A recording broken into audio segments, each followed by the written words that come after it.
সংবাদ সবাইকে স্বাগত জানাচ্ছি আমি ফিরোজ তোহা। শুরুতেই সংবাদ শিরোনাম। শুরুতেই জানাবো এই মুহূর্তে হাতে পাওয়া সর্বশেষ গুরুত্বপূর্ণ সংবাদ। ঈদের ছুটিতে বিএনপি এবং জামায়াতের নেতাদের মধ্যে অনানুষ্ঠানিক সিরিজ বৈঠকের খবর পাওয়া গেছে। ঈদের আগের দিন, ঈদের দিন এবং ঈদের পরের দিন, এই 3 দিনেই বিএনপির বিভিন্ন পর্যায়ের গুরুত্বপূর্ণ নেতাদের সঙ্গে জামায়াতের নেতাদের বৈঠকের খবর পাওয়া গেছে। এ বিষয়ে থাকছে বিস্তারিত, সঙ্গে থাকুন। এবারে জানাবো বিএনপির মহাসচিব মির্জা ফখরুল ইসলাম আলমগীর বলেছেন, এক ভয়াবহ দখলদারি এই সরকার পুলিশ বাহিনীকে ব্যবহার করে রাষ্ট্রযন্ত্রের মাধ্যমে গোটা দেশকে পরাধীন করে ফেলেছে। আমরা নিজ দেশে পরবাসী হয়ে গেছি। মানুষ সংগঠিত করে মানুষকে সঙ্গে নিয়ে ভয়াবহ জালিম সরকারকে সরিয়ে সত্যিকার অর্থে একটা জনগণের সরকার, গণতান্ত্রিক সরকার প্রতিষ্ঠার জন্য সবাইকে কাজ করতে হবে। জানাবো পদোন্নতি নিয়ে বিএনপিতে তীব্র অসন্তোষ। নির্দলীয় নিরপেক্ষ সরকারের অধীনে দীর্ঘদিন ধরে আন্দোলন করে আসছিল বাংলাদেশ জাতীয়তাবাদী দল বিএনপি। একই সঙ্গে গত 7ই জানুয়ারি নির্বাচন প্রতিহতে সমমনা দলগুলো কিনে মাঠের আন্দোলন সহ নানান কৌশল অবলম্বন করেছিল দীর্ঘদিনের ক্ষমতার বাইরে থাকা দলটি। এবারে থাকছে বাংলাদেশ আওয়ামী লীগের প্রেসিডিয়াম সদস্য, সাবেক নৌমন্ত্রী, খাদ্য মন্ত্রণালয় সম্পর্কিত স্থায়ী কমিটির সভাপতি ও বীর মুক্তিযোদ্ধা শাহজাহান এমপি বলেছেন, জিয়াউর রহমান ছাত্রদের হাতে অস্ত্র তুলে দিয়েছিল আর শেখ হাসিনা ছাত্রদের হাতে কলম তুলে দিয়েছে। এটাই হচ্ছে আওয়ামী লীগ আর বিএনপির মধ্যে পার্থক্য। এদিকে প্রধানমন্ত্রী শেখ হাসিনা আশা প্রকাশ করে বলেছেন, বাংলা নতুন বছর 1431 আমাদেরকে জঙ্গিবাদ, মৌলবাদ, উগ্রবাদ, সন্ত্রাসবাদ ও মুক্তিযোদ্ধা বিরোধী অপশক্তির বিরুদ্ধে লড়াইয়ে প্রেরণা যোগাবে। এবং সর্বশেষ জানাবো আন্তর্জাতিক সংবাদ। ইসরায়েলে কোনো হামলা নয়, ইরানকে হুঁশিয়ারি দিল জো বাইডেন। ইসরায়েলে যে কোনো ধরনের হামলার বিষয়ে ইরানের প্রতি হুঁশিয়ারি বার্তা দিয়েছেন যুক্তরাষ্ট্রের প্রেসিডেন্ট জো বাইডেন। তিনি বলেছেন, যে কোনো প্রকার হামলা ঘটলে বিশ্বের এই একমাত্র ইহুদি রাষ্ট্রটির পাশে থাকবে যুক্তরাষ্ট্র। এতক্ষণ শিরোনাম শুনছিলেন, এবার বিস্তারিত। প্রিয় দর্শক, আপনি যদি এই চ্যানেলে নতুন হয়ে থাকেন, ভিডিওটি দেখতে দেখতে চ্যানেলটি সাবস্ক্রাইব করে আমাদের সঙ্গেই থাকুন। আর এই ভিডিও সম্পর্কে আপনি আপনার মূল্যবান মতামতটি কমেন্ট বক্সে জানিয়ে দিন। আর হ্যাঁ প্রিয় দর্শক, জানিয়ে দিন ভিডিওটি কোথা থেকে দেখছেন। বিএনপি জামাতের সিরিজ বৈঠক, একসাথে কাজ করার গুঞ্জন। ঈদের ছুটিতে বিএনপি জামাতের নেতাদের মধ্যে অনানুষ্ঠানিক সিরিজ বৈঠকের খবর পাওয়া গেছে। ঈদের আগের দিন, ঈদের পরের দিন এবং ঈদের দিনে, এই 3 দিনেই বিভিন্ন পর্যায়ে নেতাকর্মীদের সঙ্গে জামায়াত নেতাদের বৈঠকের খবর পাওয়া গেছে। বিএনপি নেতা মির্জা আব্বাসের বাসভবনে জামায়াতের অন্তত 3 নেতার বৈঠক হয়েছে ঈদের দিন। এছাড়া বিএনপির আরেক গুরুত্বপূর্ণ নেতা ডক্টর আব্দুল মঈন খানের বাসায়ও জামায়াতের শীর্ষ নেতাদের ঈদ শুভেচ্ছা বিনিময়ের ঘটনা ঘটেছে বলে একাধিক সূত্র নিশ্চিত করেছে। অন্য একটি সূত্র দাবি করেছে, বিএনপি এবং জামায়াতের মহানগর পর্যায়ের নেতারাও নিজেদের মধ্যে নতুন করে যোগাযোগ শুরু করেছেন। আর এই সব যোগাযোগের লক্ষ্য হলো একটাই, তা হলো অভিন্নভাবে কাজ করা, যেন তারা আস্তে আস্তে সরকারের বিরুদ্ধে একটি বড় ধরনের জনমত সৃষ্টি করতে পারে এবং আন্দোলন গড়ে তুলতে পারেন। এই জনমত সৃষ্টি বা আন্দোলন গড়ে তোলার জন্য বিএনপি এবং জামায়াত অভিন্ন কৌশল নিয়েছে। বিভিন্ন সূত্র থেকে প্রাপ্ত খবরে জানা গেছে, দলগত কারণে বিএনপি জামাত প্রকাশ্য কোনো জোট গঠন করবে না। 20 দলীয় জোটের যে মৃত্যু হয়েছে তা নতুন করে পুনরুজ্জীবন করার সম্ভাবনা নেই বলেই দুটি দলের শীর্ষস্থানীয় নেতাদের সূত্রে জানা গেছে। তবে তারা অভিন্ন ধরনের কর্মসূচি এবং একই রকম অবস্থান থেকে কর্মসূচি পালন করবে। আগামী দিনগুলোতে বিএনপি এবং জামাত 5টি বিষয়ে অভিন্ন কর্মসূচি পালন করার ব্যাপারে নীতিগত সিদ্ধান্ত নিয়েছে। সংশ্লিষ্ট সূত্রগুলো বলছে, জনগণের সমস্যা সৃষ্টি হচ্ছে এমন বিষয় এবং জনগণ সহজে সাড়া দেয়, সেই ধরনের বিষয়গুলোকে সামনে নিয়ে এসে আগে জনমত সৃষ্টি করতে চায় বিএনপি এবং জামাত। আর এ কারণেই এক দফা আন্দোলন বা তত্ত্বাবধায়ক সরকার আন্দোলন নিয়ে এখনই কোনো কর্মসূচিতে যাবে না এই দুটি রাজনৈতিক দল। বরং তারা সামনে যে সমস্ত ইস্যুতে অভিন্ন কর্মসূচি পালনের পরিকল্পনা নিয়েছে তার মধ্যে রয়েছে প্রথমেই দ্রব্যমূল্যের ঊর্ধ্বগতি। দ্রব্যমূল্য পরিস্থিতি নিয়ে তারা অভিন্ন ধরনের কর্মসূচি পালন করবে ঈদের পর থেকে। এই কর্মসূচির মধ্যে থাকবে মানববন্ধন, ভোকা মিছিলের মতো নতুন ধরনের কর্মসূচি বলে দুই দলের শীর্ষস্থানীয় নেতাদের সূত্রে জানা গেছে। লোডশেডিং, ইতিমধ্যেই গ্রীষ্মের দাবদাহ শুরু হয়েছে। বিদ্যুৎ বিভাগের পক্ষ থেকে লোডশেডিং বলা হচ্ছে। এই দাবদাহ বাড়ার সাথে সাথে লোডশেডিং পরিস্থিতির অবনতি ঘটবে এবং এটি নিয়ে বিএনপি এবং জামাত বড় ধরনের কর্মসূচি পালনের পরিকল্পনা গ্রহণ করেছে। অর্থ পাচার এবং ব্যাংকিং খাতে লুটপাট, অর্থপাচার এবং ব্যাংকিং খাতে লুটপাট নিয়েও বিএনপি এবং জামায়াত নতুন করে কর্মসূচি পালনের পরিকল্পনা গ্রহণ করেছে। সামনের দিনগুলোতে এ নিয়ে বিএনপি এবং জামায়াত শ্বেতপত্র প্রকাশ করতে পারে বলেও একাধিক সূত্র দাবি করেছে। ভারত বিরোধী কর্মসূচি, ভারতের আগ্রাসন, সীমান্ত হত্যা সহ নানা প্রসঙ্গ তুলে জামায়াত এবং বিএনপি স্ব অবস্থান থেকে ভারত বিরোধী কর্মসূচি পালন করার পরিকল্পনাও গ্রহণ করেছে বলে একাধিক সূত্র নিশ্চিত করেছে।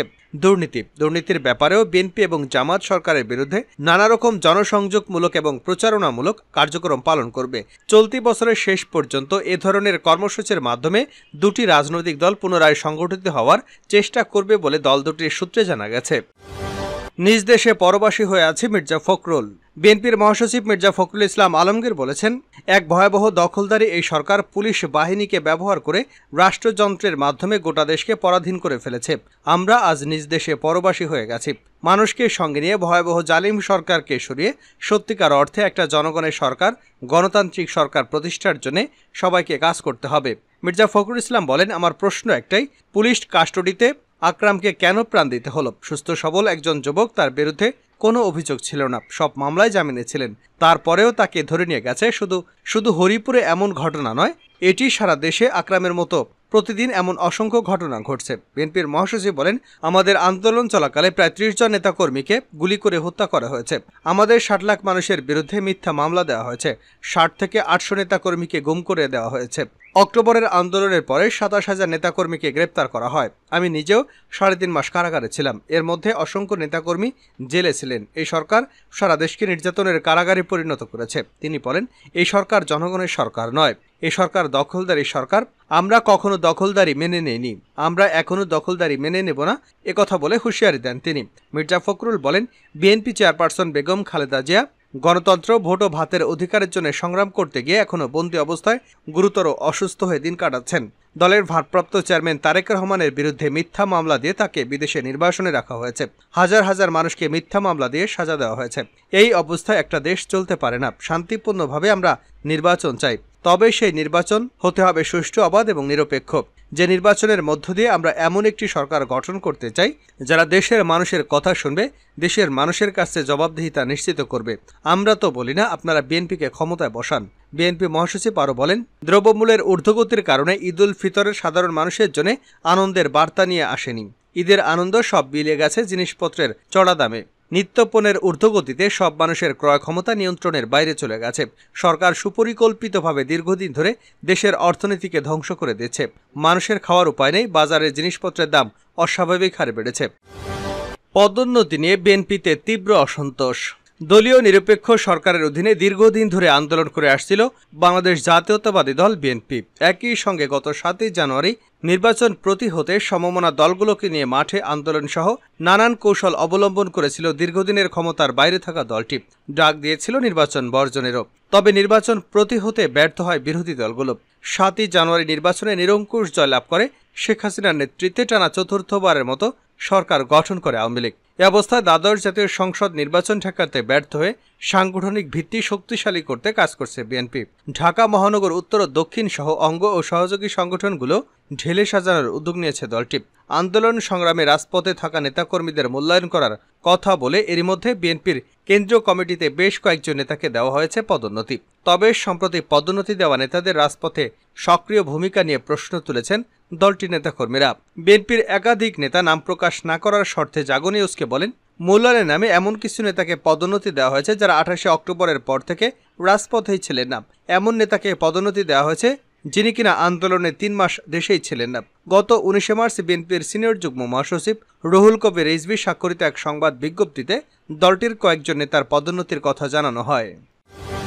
জিয়া ছাত্রদের হাতে দিয়েছিল অস্ত্র, শেখ হাসিনা দিয়েছেন কলম, শাহজাহান এমপি।